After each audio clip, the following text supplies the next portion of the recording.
Hi, welcome to a video of me literally just touching the most touchable things in the Cambridge Museum for Computing History. They didn't know that I was going to be popping up there, so they didn't put any of the computers away, and now I've touched all of them, which means technically they're all mine. Sorry guys, it's the law. This is mine, this is mine, this is mine, this is mine, this is mine. All of these things are mine.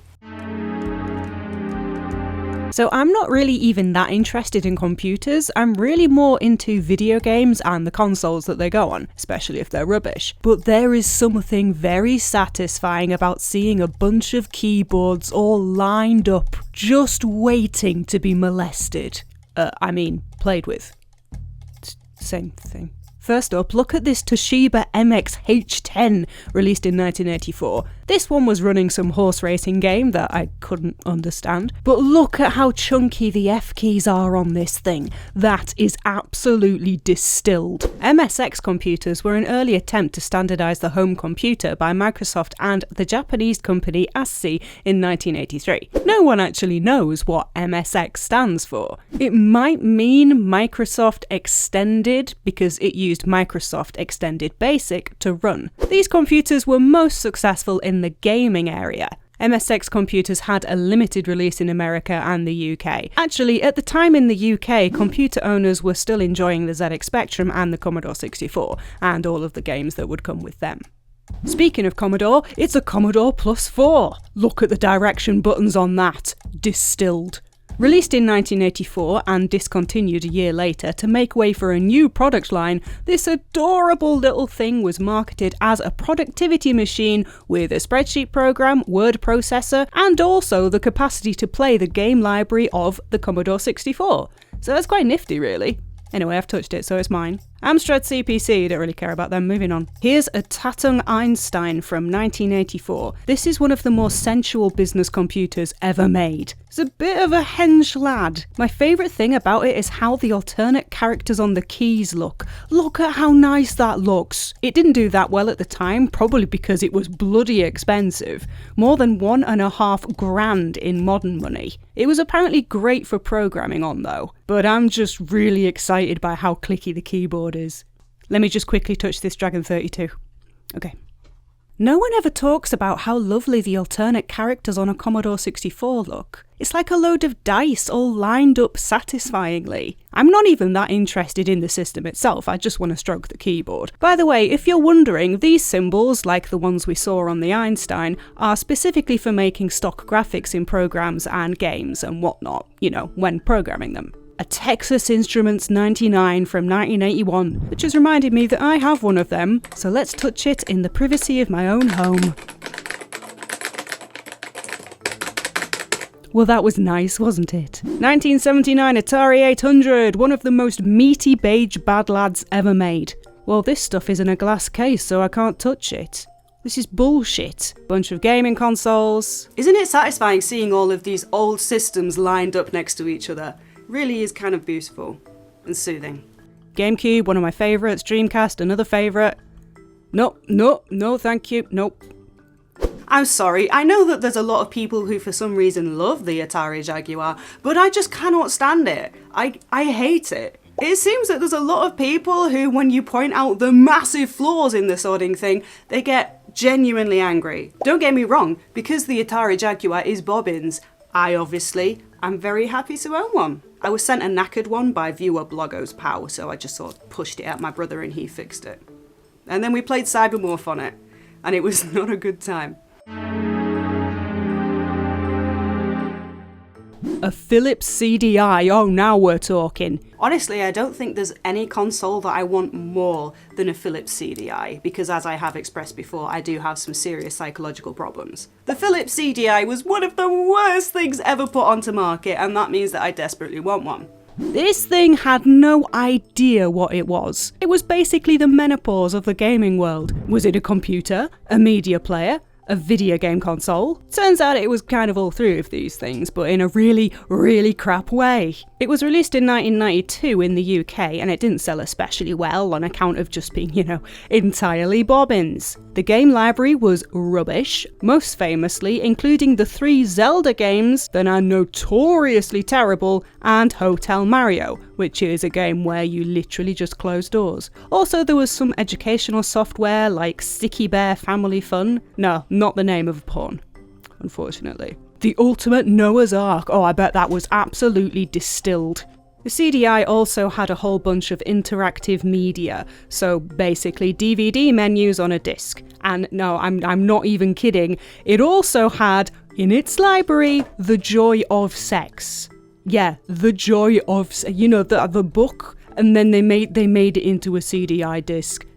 God, imagine sitting down with your partner in a Philips CDI and just having yourselves a romantic night in. I looked into that one, by the way, and it's essentially a slideshow of pencil drawings of some really bored white couple having sex while some lass in a baggy blouse explains the positions to you. Can't imagine anything less sexy, but you do you, I guess.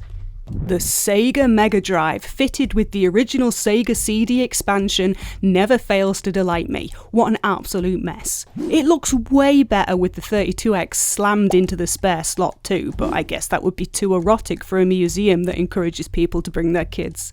Amstrad console from 1990, small touch. I've heard it wasn't very good, but small touch. Let's listen to the sound of dial-up.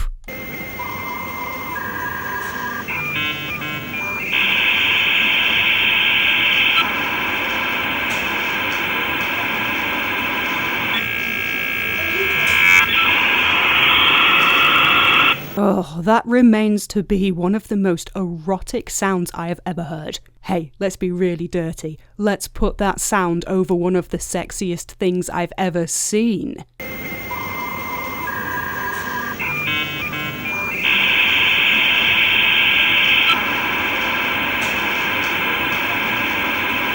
Oh, yeah, baby. This bad lad has a keyboard so beautiful and touchable it's had to be put in a plastic bag. Still gonna touch it. Hello? A Commodore PET. Absolutely beautiful. This is definitely mine. Look at this complete and utter desk organiser. Look at how flappy it is. New modern desk set. Holy crap, it's new and it's modern. Look at me with my flappy desk thing. It's so desky.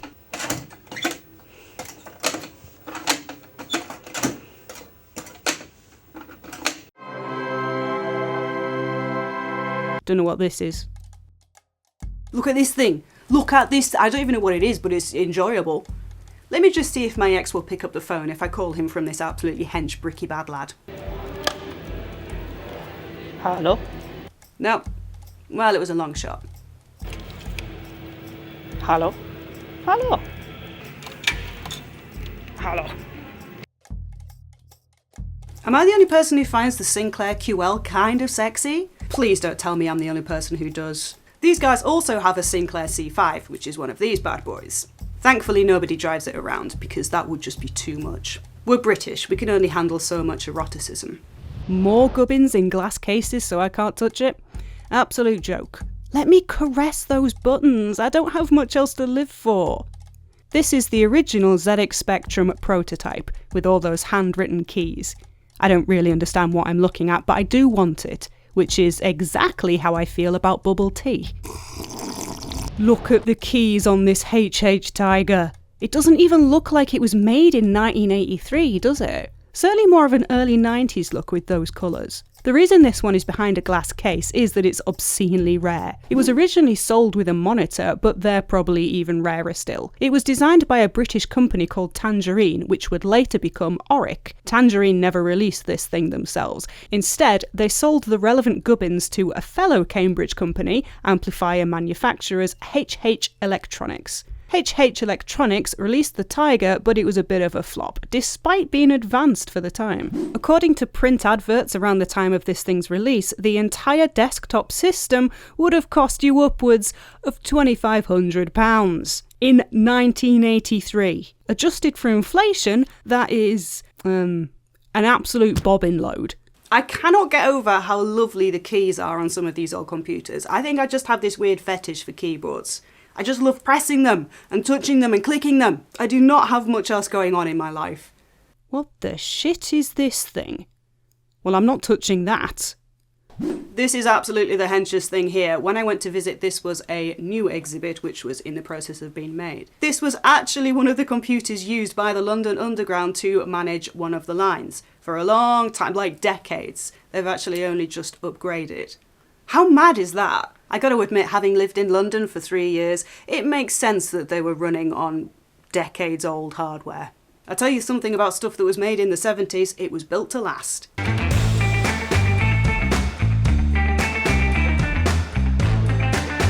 And oh boy, it lasted. For those of you who are into this kind of thing, here is a compilation of all the slots that I slipped my fingers into.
I was about to leave and Adrian at the computer museum just brought out this beautiful keyboard, which I then started clicking for a long time.